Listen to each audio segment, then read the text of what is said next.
Today is kind of a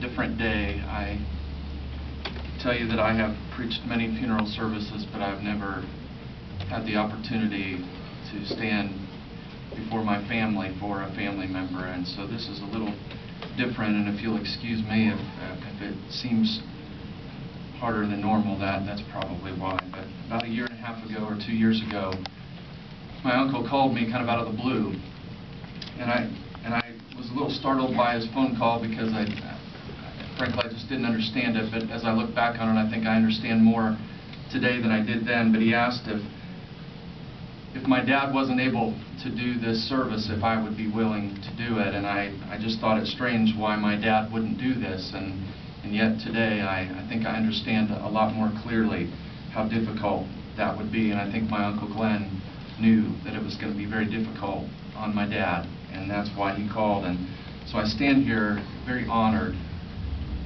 beyond your imagination, to be able to share about my uncle and about what his life and what it meant to us, what kind of impact that it can have on our lives. And so I want to just speak on behalf of my family, Jackie and her children and her siblings and the Ferguson tribe.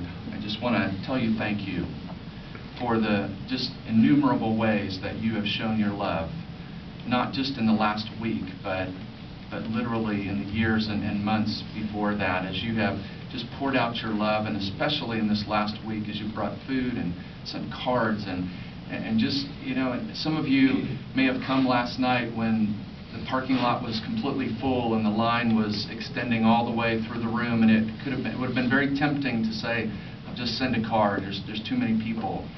But you came anyway because you wanted to say thank you face to face for the impact that he had had on your life and to express your love, and we just can't tell you thank you enough for doing that. And so I just want to share that with you. I've not lived in this area since I was 8 years old, and just so you're wondering, it's 37 years ago. And so a lot of people last night that I stood and watched as the scores of people came in, I recognized some faces, but not a lot of names. But I was just in awe of watching how some people waited almost an hour to come up and speak to our family. And so again, I just want to tell you thank you for doing that. I've learned over the years that relationships are sort of like bank accounts.